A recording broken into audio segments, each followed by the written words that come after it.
Sahabat Oase Rohani Katolik yang dikasihi Tuhan dimanapun Anda berada, salam damai, salam sehat, dan sukacita selalu dalam Tuhan kita Yesus Kristus.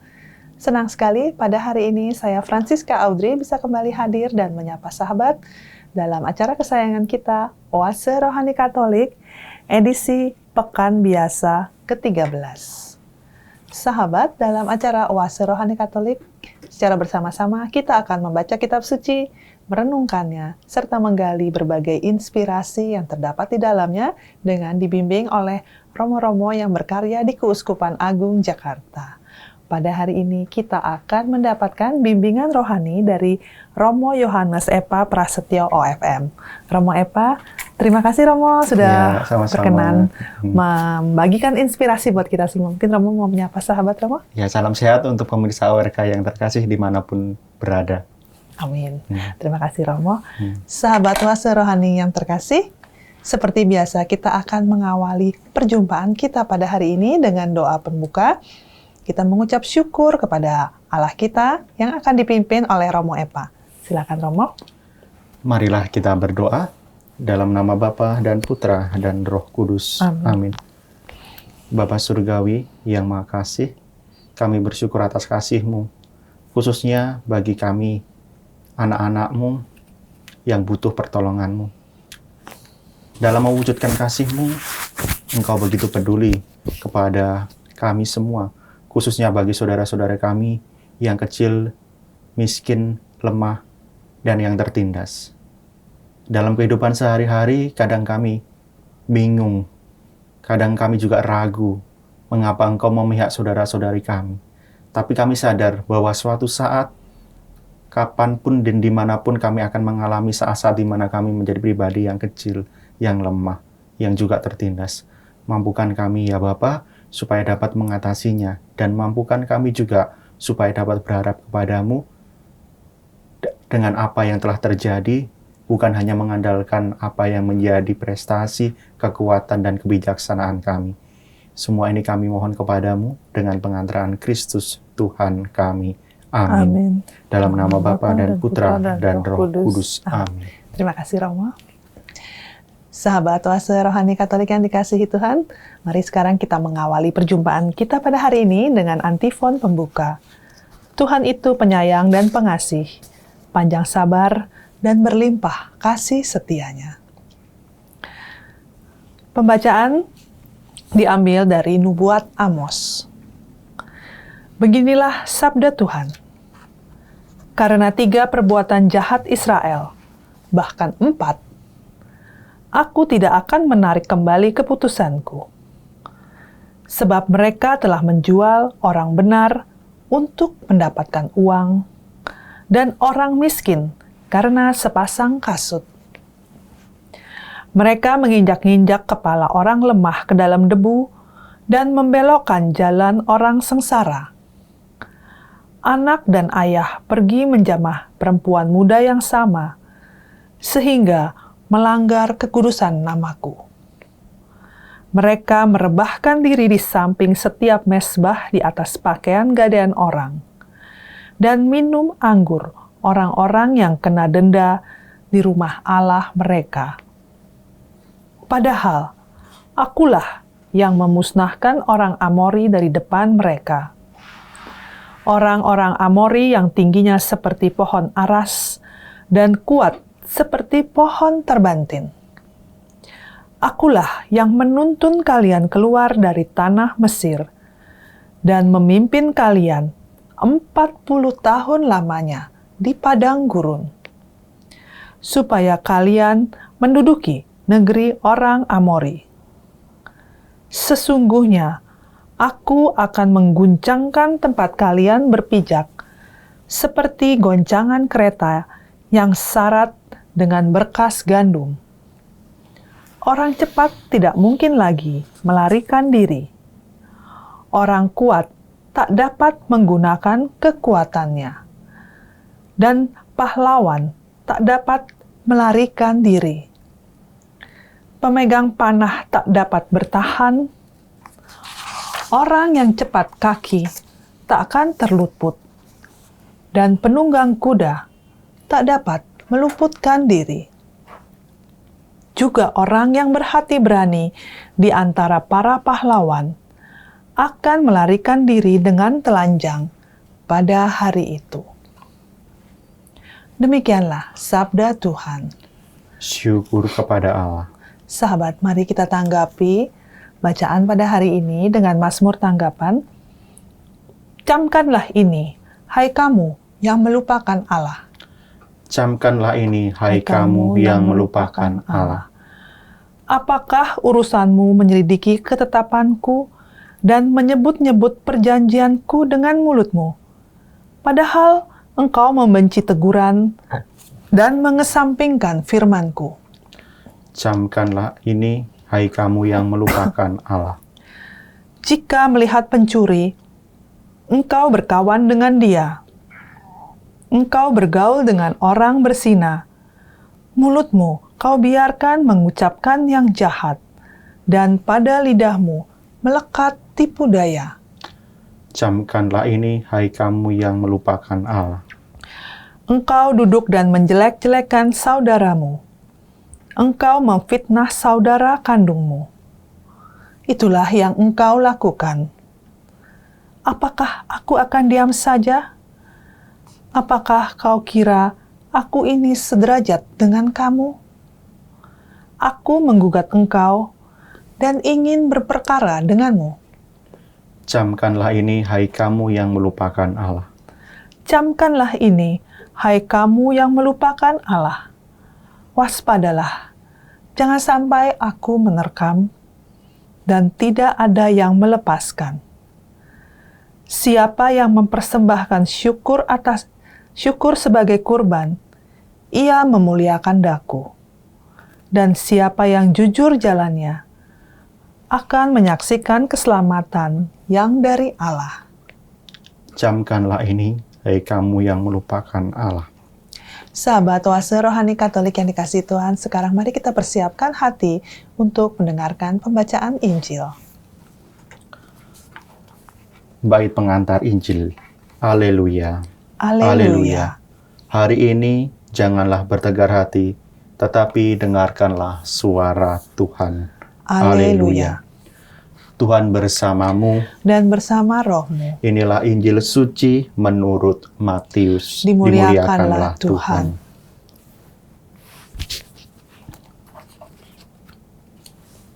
Pada suatu hari banyak orang mengerumuni Yesus. Melihat hal itu, Yesus menyuruh bertolak ke seberang. Lalu datanglah seorang ahli Taurat dan berkata kepadanya, "Guru, aku akan mengikuti engkau kemana saja engkau pergi." Yesus berkata kepadanya, "Serigala mempunyai liang dan burung mempunyai sarang, tetapi anak manusia tidak mempunyai tempat untuk meletakkan kepalanya." Seorang lain, yaitu salah seorang muridnya, berkata kepadanya, "Tuhan, izinkanlah aku pergi dahulu menguburkan ayahku." Tetapi Yesus berkata kepadanya, "Ikutlah aku, dan biarlah orang-orang mati menguburkan orang-orang mati mereka." Demikianlah sabda Tuhan. Terpujilah Kristus. Romo, Epa, bacaan pada hari ini tuh rada-rada serem ya Romo. Kayaknya di sini Tuhan tuh keras gitu ya Romo, yang saya tangkap ya Romo ya. Nah, inspirasi apa nih Romo yang bisa kita dapatkan dari bacaan hari ini? Saya akan memulai dari bacaan pertama dulu ya, dari Nubuat Amos. Ya, Romo. Bicara mengenai keberpihakan itu, posisi Tuhan akan selalu tidak adil di mata kita, di mata manusia. Karena apa? Karena Tuhan akan membela yang kecil, yang lemah, yang miskin, yang tertindas, dan yang tersingkir. Itu posisi Allah. Kenapa digambarkan demikian? Karena kelompok atau pribadi yang lemah, yang miskin, yang kecil, ini tidak mempunyai pembela. Tidak akan punya uang, tidak akan punya materi, tidak akan punya status yang bisa melobi seseorang, menyewa seseorang, atau membayar seseorang dengan lobby-lobbynya, dengan relasi networkingnya untuk membelanya. Berbeda dengan mereka yang kuat, yang besar, yang kaya, yang berkuasa, baik secara materi, secara sosial, kedudukannya, pangkat, dan lain sebagainya, akan mudah. Nah, misalnya, contoh ya, ketika kita sedang pilot defisit gitu ya, tidak punya apa-apa, bahkan teman-teman kita pun tidak akan mendekati pilot kita. Tetapi pas kita posisi mempunyai materi banyak, ada kedudukan, otomatis akan tertarik kepada kita. Nah, dalam posisi inilah Tuhan membela. Nah, maka dalam kitab Amos menggambarkan situasi dan kondisi di mana bangsa Israel telah berdosa, berlaku tidak adil kepada saudara-saudaranya sendiri yang kecil, lemah, miskin, dan tertindas. Padahal kelompok inilah yang dibela oleh Tuhan. Kalau kita mencermati bacaan secara detail, saudara-saudariku, sebenarnya Tuhan sudah memberikan peringatan bahwa sebelum menjadi bangsa sebesar ini, bangsa Israel itu pernah menjadi yang kecil, yang tersingkir, yang tertindas. Tetapi Tuhan membelanya. Digambarkan bangsa Amori yang begitu kuat, yang begitu besar, yang begitu berkuasa, itu ditundukkan. Kalah dengan bangsa yang kecil, karena Tuhan berpihak. Ketika di tanah Mesir tertindas, melihat bangsa Israel waktu itu yang kecil, yang tertindas, yang lemah, diselamatkan oleh Allah. Tetapi, apa yang dilakukan bangsa Israel ketika sudah mulai menjadi besar, dan justru di dalam tubuh bangsa Israel sendiri ada saudara-saudarinya sendiri yang kecil dan lemah, yang tersingkir, justru melakukan yang tidak sesuai dengan apa yang dibela oleh Tuhan. Maka disinilah Nabi Amos menyampaikan peringatan Tuhan kepada Israel. Peringatan akan hukuman karena perbuatan jahat, karena sikapnya yang tidak adil kepada saudara-saudara yang kecil, lemah, dan yang tersingkir. Maka, karena sikap Allah ini yang begitu peduli dengan yang mereka, yang saudara-saudara kita yang miskin, lemah, yang tertindas, maka gereja pun mengikuti dan belajar dengan cara pandang Allah. Maka sikap gereja jelas juga terarah kepada sikap Tuhan, yaitu berpihak kepada yang kecil, lemah, miskin, dan yang tertindas. Kurang lebih seperti itu. Jadi yang bisa dapat kita ambil dari kitab atau nubuat Amos. Baik, Romo. Tapi kadangkala ya, Romo, kadangkala kan itu menjadi satu masalah ya, Romo, karena kadangkala kalau kita berhubungan dengan yang tadi, dengan orang yang kecil, lemah, dan tertindas, yang seperti Romo katakan, kadang-kadang kita mau membantu, terus udah gitu, yang bersangkutan, gimana ya, misalnya kita pinjamkan uang, gitu ya, Romo ya, terus otomatis kan kalau minjam harus dikembalikan ya, Romo, waktu kita mau menanyakan gitu ya, lebih galak gitu ya, Romo. Nah, itu gimana, Romo? Ya, pengalaman ya justru. Apa itu Tuhan membela? Kita harus merelakan? Ya. Apa gimana itu, Romo? Justru gitu? Ya, itulah yang sikap dilematis yang dialami oleh Tuhan sendiri ya, ketika sudah membela, sudah berpihak pada bangsa Israel, ternyata bangsa Israel justru melakukan yang tidak sesuai dengan Tuhan harapkan. Maka ya sama seperti pengalaman waktu beberapa tahun lalu, para frater gitu ya, waktu saya juga masih jadi frater itu bersama-sama membantu untuk kurban banjir waktu itu ya, Jakarta kan waktu itu pernah banjir. Kita membantu memberikan makanan cepat saji karena memang belum ada dapur umum. Nah, kemudian ketika kita bantu gitu kan, sukarela gitu kan, muncullah ungkapan, ya telur lagi gitu ya, telur lagi gitu kan. Dalam hati kami kadang, ini kok orang nggak tahu diri banget ya, dibantu malah kok mintanya lebih gitu kan. Nah, karena ya dalam situasi seperti itu yang paling cepat dan bisa diakses ya dengan nasi, dengan sayur dan telur itu gitu kan. Untuk membuat yang agak lebih, maka ya harus butuh waktu karena urgensinya seperti itu ya. Kadang seperti itu memang dilematis ketika membela saudara-saudara kita yang lemah, miskin, dan tersingkir, yang tertindas, justru kita menerima balasan yang tidak setimpal. Dan justru kalau saya mau memaknai, inilah buah. Inilah justru sukacita. Karena apa? sukacita itu bukan di saat kita membantu kemudian menerima balasan yang kemudian spontan, terima kasih, kemudian kita disambut dengan sesuatu yang kita harapkan ya Romo. Sebenarnya ya? itu menjadi pertanyaan. Yang kita mau itu mewujudkan kebaikan itu atau kita mendapatkan feedback dari perbuatan itu. Maka ketika digambarkan dalam nubuat Amos, ketika Tuhan berusaha membela Israel waktu itu yang kecil, kemudian justru bangsa Israel berbuat yang tidak sesuai dengan apa yang Tuhan harapkan, sebenarnya Tuhan di situ bisa sakit hati gitu kan. Tuhan begitu saja bisa langsung, ya sudah, kalau kayak kalian itu tidak tahu diri ya gitu kan. Tapi justru Tuhan memberikan teguran dengan tujuan supaya mereka bertobat. Nah, maka di tengah situasi yang dilematis ini, seperti pengalaman tadi, maka pertanyaannya, apakah benar sih aku tujuannya di sini untuk membantu? Ataukah aku mewujudkan kerahiman Allah melalui tergerak hatiku membantu? Ataukah hanya sekedar supaya aku mendapatkan ucapan terima kasih? Aku mendapatkan suatu reward yang memang tidak mungkin uang ya, tetapi pujian ataupun penghargaan dari saudara-saudara kita yang kita bantu gitu kan. Nah, justru disitulah kita semakin dimurnikan sebenarnya ketika kita berbuat baik, ketika kita membantu. Maka ketika dalam situasi dilema membela saudara kita yang kecil, lemah, miskin, dan tertindas, justru kita ditantang. Sebenarnya kita benar-benar membantu, sebenarnya kita ikhlas atau tidak, atau justru kita punya tendensi atau motivasi-motivasi yang tidak murni.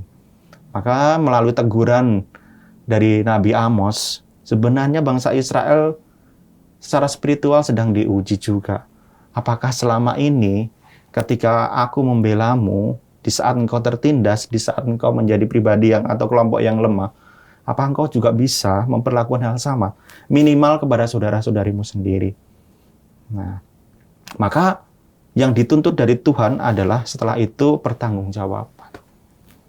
Nah, maka apa yang disampaikan Tuhan melalui Nabi Amos itu bukan hanya sekedar hukuman atau peringatan, tetapi bagaimana mempertanggungjawabkan atas pembelaan Tuhan dan juga sikap pertobatan. Nah, maka itu yang menjadi kunci ketika berhadapan dengan situasi dilematis. Pertanyaan, apakah aku sungguh-sungguh mau membantu? Apakah aku juga sungguh-sungguh melakukannya dalam rangka pertobatan? Nah, jadi kuncinya seperti itu jadinya. Jadi yang saya tangkap, jadi kayak ada dua sisi ya. Satu di sisi buat kita sebagai orang yang bisa dibilang tanda petik yang mampu, yang kuat itu ya. Apakah kita melakukannya itu dengan ada tendensi atau ada harapan tertentu yang lain, dan juga secara tidak langsung di sini Nabi Amos juga mengingatkan kepada orang-orang yang kecil, miskin dan lemah itu untuk, oke lah, kamu sekarang dibela oleh Allah, tapi suatu waktu nanti pada saatnya kalian harus mempertanggungjawabkan gitu ya Romo ya. Gitu. Jadi ya kita tidak boleh diminta untuk tidak menyalahgunakan ya tanggung jawab yang diberikan oleh Allah, begitu ya Romo ya. Gitu ya, iya. Baik. Nah, kemudian tapi ya ini serem ya, kayaknya seakan-akan semua mau yang kuat, mau yang lemah, semua pada akhirnya akan dituntut pertanggungjawaban dari Allah gitu ya. Apapun perbuatan yang dilakukan gitu ya Romo ya. Iya ya. Oke. Baik. Nah, jadi tetap aja ya sampai sekarang itu menjadi dilema bagi kita ya Romo ya. Jadi ini juga sesuai dengan apa yang dilakukan oleh gereja ya Romo dalam gerakan di Ardas itu ya Romo ya, di mana kita dalam tahun ini kan gerakan solidaritas dan subsidiaritas ya Romo ya. Jadi gereja juga bersolidaritas terhadap mereka dan diharapkan kita juga mengikuti ya Romo ya. Ya, jadi di Keuskupan Agung Jakarta tahun ini memang secara khusus ada gerakan solidaritas dan subsidiaritas. Yang waktu kemarin, waktu kami tepas, itu solidaritas sebenarnya tidak ada masalah untuk pemaknaan. Jadi bagaimana kita bersolider, belajar dari pribadi Sang Putra, Yesus Kristus, pun pula Allah yang bersolider, itu sangat mudah. Tetapi ketika berbicara tentang subsidiaritas, itu banyak yang keliru. karena dua kata ini disatukan begitu saja, padahal maknanya beda. Bahkan ada yang memaknai subsidiaritas, oh berarti kita bersubsidi kepada yang lemah gitu. Padahal tidak. Subsidiaritas berarti kita juga melibatkan, kita berbagi tugas, juga bukan hanya misalnya kita diberi tugas ini, kemudian kita sanggup menjalaninya, ya sudah, kita tidak mau berbagi tugas seperti. Padahal subsidiaritas itu adalah melibatkan juga. Maka ketika juga melibatkan saudara-saudara kita yang kecil, lemah, miskin, dan sakit, itu sebenarnya membantu kita. Membantu supaya Bapak Uskup bagus dalam menyampaikan. Tadi saya sempat keliru karena menggunakan istilah mereka. Padahal harusnya langsung saudara-saudari, bukan mereka. Ya saudara-saudari kita yang miskin, lemah, yang tersingkir. Karena tanpa kita sadari, kedua belah pihak, khususnya yang memberi itu biasanya melihatnya sebagai objek. Nah, ini objek yang saya bantu. Padahal sama-sama subjek. Padahal baik yang kuat maupun yang lemah itu sama-sama dibantu. Yang lemah dibantu, entah secara finansial, materi, ataupun moral, spiritual. Tetapi juga sebenarnya melalui orang yang lemah, kita dibantu untuk keluar dari kenyamanan diri kita. Maka sebenarnya subsidiaritas ya semangatnya seperti itu, bukan mengobjekkan satu dengan yang lain, bukan yang dari pihak yang kecil, oh ini objek nih bisa aku manfaat nih, aku porotin, aku minta ini itu nih kan, aku minta jantung lah sudah dapat hati gitu kan. Dari pihak lain juga sama, itu bantuan ini bantuan lah, udah ini kasihan lalu diviralkan, diviralkan karena ini membantu dan lain sebagainya. Padahal bisa terjadi objek dengan objek, tetapi subsidiaritas itu bukan relasi objek dan subjek, subjek dan objek, tetapi sama-sama subjek, yang sama-sama dibantu sebenarnya. Maka ya seperti itu, sadar bahwa dalam posisi kuat ataupun dalam posisi lemah, kita sebenarnya sama-sama saling membantu, tetapi dalam porsi dan juga dalam dimensi yang berbeda. Iya, seperti baik, itu. saya ngerti ya Romo. Ya, baik. Sahabat Oase Rohani Katolik yang dikasihi Tuhan, kita sudah sampai di penghujung dari sesi yang pertama. Kita akan jeda sejenak untuk mengendapkan inspirasi-inspirasi rohani yang disampaikan oleh Romo Epa untuk bacaan pada hari ini. Kita akan kembali untuk mendapatkan inspirasi lanjutannya di sesi yang kedua. Tetaplah bersama kami.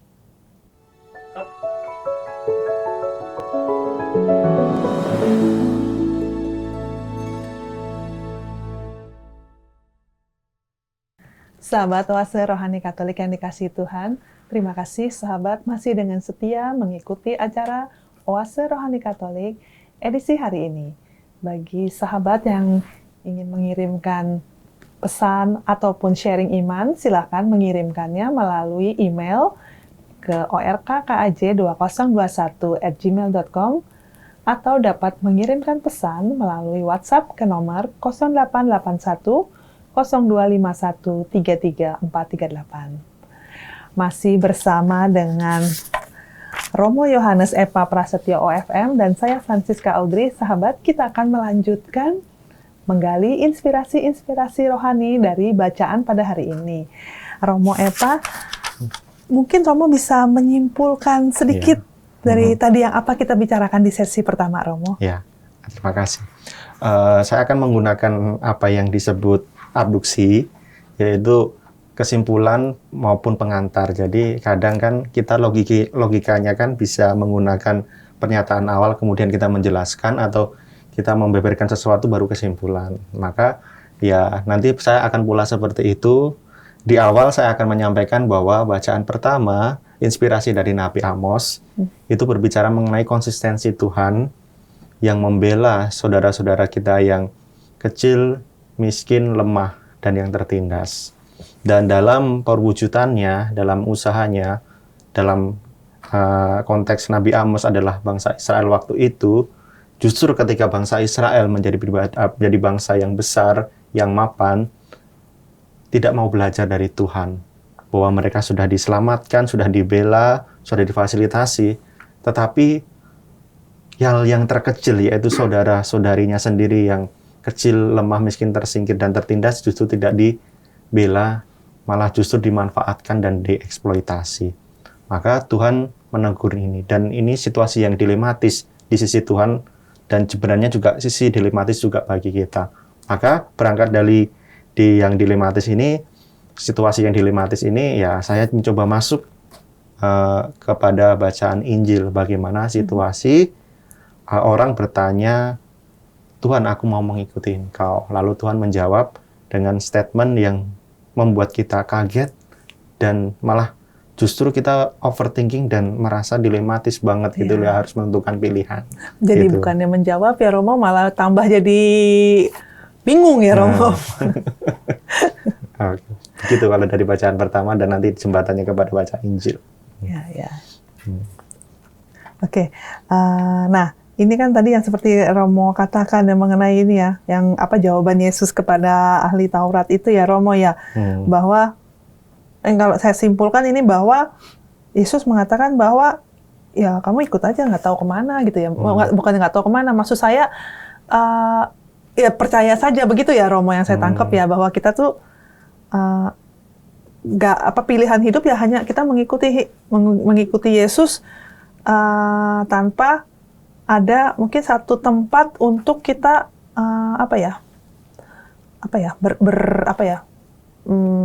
tinggal atau menetap atau apa begitu, bukan sih Romo maksudnya? Saya salah ya Romo? Iya, maka saya akan mulai bahwa pengalaman yang dilematis ini dapat dialami saat mengikut Tuhan. Bahkan saat awal pun kita menentukan, aku mau dibaptis atau tidak, aku mau ikut Tuhan atau tidak, panggilan-panggilan awal kita itu syarat akan situasi yang dilematis ya. Mungkin ada pertentangan dalam diri, pikiran yang berkecamuk antara percaya atau tidak, dengan orang tua, dengan pasangan, dengan lingkungan gitu ya. Serba dilematis sebenarnya waktu awal-awal kalau kita mau ngecek panggilan awal. Ya mungkin kecuali yang baptis bayi mungkin ya. Tapi kan setelah itu kan ada kita setelah baptis bayi kita mau komuni pertama atau tidak, atau pergerakan mau login atau log out atau lompat pagar atau bagaimana, memilih gereja mana gitu kan.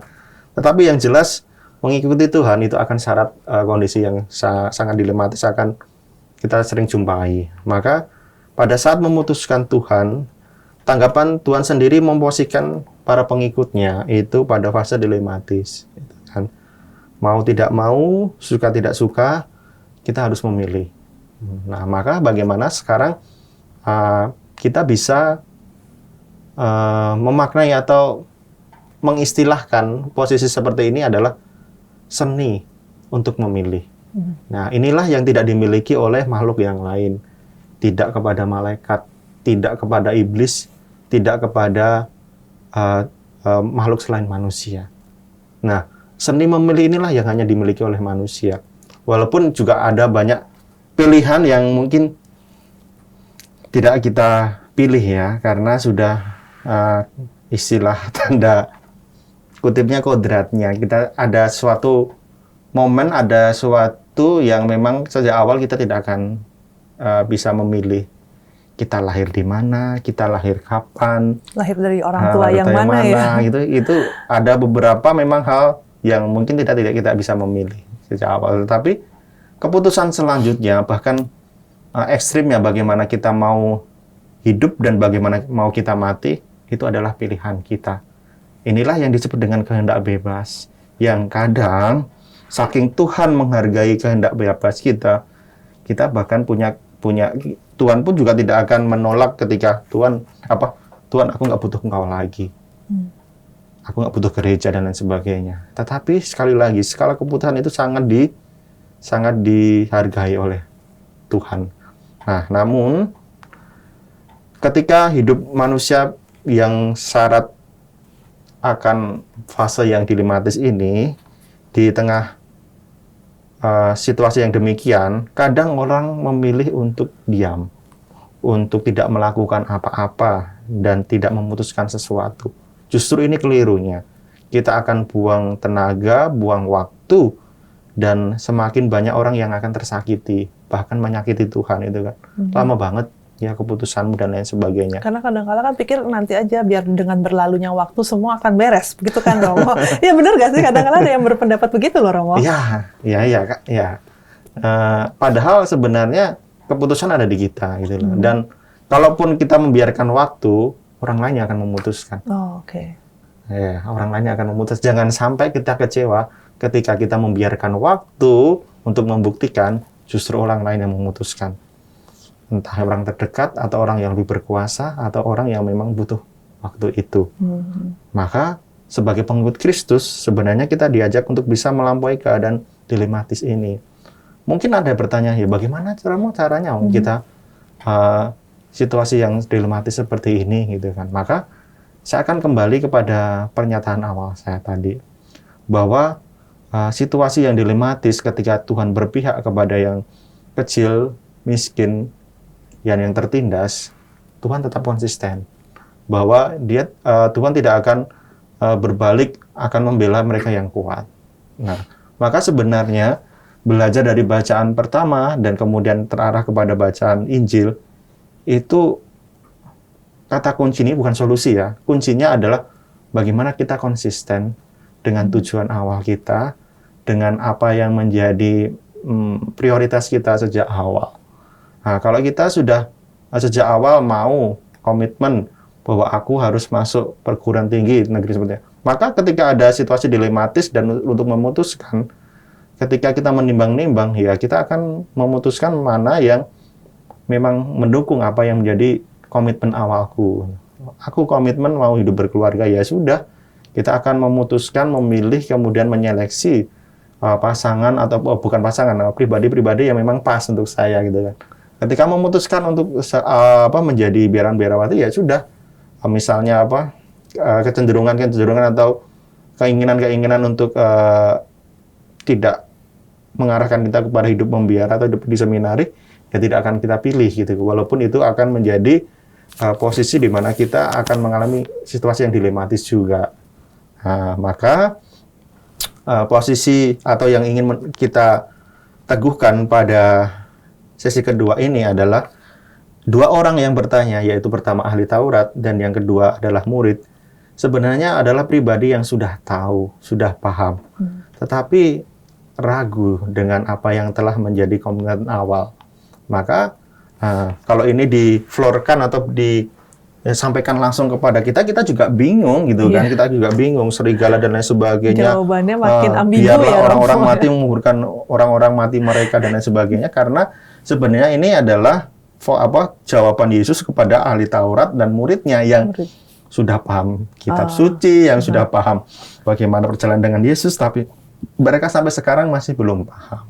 Maka kalau ini ditelan mentah-mentah atau secara harafiah, sebenarnya kita pun juga keliru. Maka harus kita cerna baik-baik apa maksud Tuhan pada hari ini. Ternyata bahwa kita diingatkan bahwa dengan segala pengetahuan kita, apa yang telah kita capai, pengalaman yang telah kita alami dan terima dan maknai, itu adalah sebenarnya bekal untuk kita memutuskan ketika dalam situasi penuh dilematis ini. Maka ketika ada konsultan, ada bimbingan dan lain sebagainya, atau kita minta bimbingan gitu, sebenarnya pembimbing itu bukan memberikan solusi, tetapi ingin menunjukkan bagaimana peta-peta dan kemudian kita yang memutuskan. Kalau sampai seseorang di luar kita yang memberikan solusi atau memutuskan, sebenarnya kita ini hidup untuk apa sih gitu kan? Maka sebenarnya kita konsultasi, ketika sharing, ketika curhat dan lain sebagainya, sebenarnya itu membuka diri kita supaya oh ya benar ya, belajar dari pengalaman, belajar dari masukan dan lain sebagainya, aku yang memutuskan.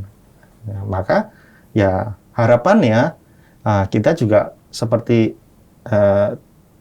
Tuhan Allah ataupun gereja, ketika dalam posisi yang soal ketidakadilan, maka gereja di situ akan membela seperti Allah, seperti Tuhan, membela yang kecil, lemah, miskin, dan tersingkir apapun kondisinya. Jadi seperti itu. Konsisten dengan pernyataan awal, dan yang kedua, ya tadi belajar dari pengalaman, pengetahuan yang kita terima, kita sebenarnya bisa untuk mengatasi segalanya. Oke, jadi dalam menghadapi atau mengambil keputusan dalam dilema permasalahan apapun permasalahan dalam hidup itu, kita pertama harus kembali ke tujuan awal, dan kemudian tadi yang kedua apa tadi, Romo? Ya, dari pengetahuan, pengalaman yang telah kita terima, kita manfaatkan itu. Oke. Ada cara lain ya mungkin, atau untuk supaya kita semakin mantep nih, walaupun kita dengan pengetahuan kita kan kadang-kala tetap masih ragu ya, Romo ya, gitu loh. Nah, apakah ada cara lain, Romo? Ya, bagi orang yang ekstrovert, dialog dengan saudara-saudara, terbuka dengan sahabat, ini solusi. Tetapi bagi yang introvert ini yang susah ya, kalau introvert. Tapi biasanya kaum introvert ini bisa mencari solusinya sendiri. Ketika ia healing, jalan, kemudian bahkan nongkrong di kamar mandi pun juga bisa jadi inspirasi. Maka selain dari merujuk pada tujuan awal, kemudian berdasarkan pengalaman dan kita melibatkan orang lain. Itu juga salah satu prinsip subsidiaritas, ya, melibatkan. Bahkan ketika orang itu kita rasa kapasitasmu apa sih gitu kan. Tapi ketika melibatkan orang itu, justru kita merasa ditemani dan tidak sendiri. Nah, maka justru ya itu prinsip subsidiaritas itu akan nampak, bukan kita mensubsidi, tetapi juga semakin melibatkan banyak orang untuk perkembangan ya dalam reksa pastoral ya, tapi dalam konteks ini pengembangan diri kita. Ya, gitu. Baik, Romo Epa. Jadi benar-benar di sini tadinya saya salah sangka loh, Romo. Saya baca Injil ini, saya pikir ya ampun, saya harus meninggalkan orang tua dalam keadaan apapun untuk mengikuti Tuhan. Ternyata nggak begitu ya, Romo ya. Kita di sini maksudnya kita ya seringkali dalam hidup itu kita menghadapi dilema-dilema seperti yang diutarakan oleh Santo Matius dalam bacaan pada hari ini ya, Romo ya. Mungkin Romo bisa memberikan saran atau mungkin ada kesimpulan, Romo, untuk bacaan pada hari ini, Romo. Bacaan hari ini kalau bisa ada kata-kata yang luar biasa nggak ada sih ya, tapi yang jelas posisi Tuhan di mata kita akan selalu tidak adil kalau kita tidak bisa memakai cara pandang Allah. Maka supaya dapat memahami kehendak Allah, maka marilah menggunakan kacamata Allah, cara pandang Allah untuk menghadapi situasi di hidup di dunia ini. Kemudian yang kedua, pengalaman, pengetahuan yang kita terima ini mari dimanfaatkan ya. Jangan sampai hanya berfungsi ke waktu kita kerja atau waktu kita melamar kerja ataupun dalam situasi kita bahkan dalam hidup remeh-temeh ataupun berelasi. Pengalaman kita, baik pengalaman buruk maupun pengalaman baik itu sangat berguna dalam kita berelasi, dan semoga pada akhirnya kita dalam memutuskan itu merujuk pada tujuan awal hidup kita. Itu aja, terima kasih. Baik, sahabat, dengan pesan terakhir bahwa kita tetap harus ingat loh tujuan awal kita apa, jangan kita melenceng di tengah jalan nanti, jangan kita nanti berbelok gitu. Dengan demikian kita akan selalu komitmen dan fokus terhadap Allah, begitu ya, Romo ya. Sahabat Oase Rohani Katolik yang dikasihi Tuhan, dengan pesan dari Romo Epa yang terakhir ini, kita akan tutup perjumpaan kita pada hari ini dengan doa penutup dan berkat dari Tuhan melalui Romo Epa. Silakan, Romo. Baik, saudara-saudari, marilah kita berdoa. Allah Bapa yang Maha Baik, kami bersyukur bahwa kebaikan-Mu kami rasakan dalam setiap pengalaman hidup kami, bahkan dalam setiap pengalaman suka duka hidup kami, saat senang maupun sedih, waktu kami bersama maupun sendiri. Mampukan kami untuk belajar pengalaman yang banyak. Mampukan kami untuk memaknainya sebagai bekal hidup kami. Mampukan kami juga supaya menjadi pribadi yang peduli kepada saudara-saudari kami yang kecil, lemah, miskin, dan tersingkir. Dan mampukan kami juga ketika mengalami masa-masa sulit yang dilematis, kami berpegang pada tujuan ataupun pada harapan, pada mimpi-mimpi, pada rencana awal kami. Semua ini kami sampaikan kepadamu dengan pengantaran Kristus Tuhan kami. Amin. Tuhan bersamamu dan bersama rohmu. Semoga Allah yang Maha Kuasa memberkati saudara-saudari sekalian, hidup, karya, studi, rencana niat baik kita, orang-orang yang kita doakan, orang-orang yang kita kasihi, keluarga, kerabat, sahabat kita, pun pula saudara-saudari yang memusuhi maupun yang membenci kita, serta seluruh alam ciptaan ini, Bapa dan Putera dan Roh Kudus. Amin. Terima kasih Romo Epa. Sahabat Oase Rohani Katolik yang dikasihi Tuhan, Romo Yohanes Epa Prasetyo OFM dan saya Francisca Audrey, kami pamit undur diri. Terima kasih atas kebersamaan kita pada hari ini. Selamat berbagi kasih, selamat berbagi cinta kepada orang-orang yang kita kasihi. Sampai jumpa. Tuhan memberkati.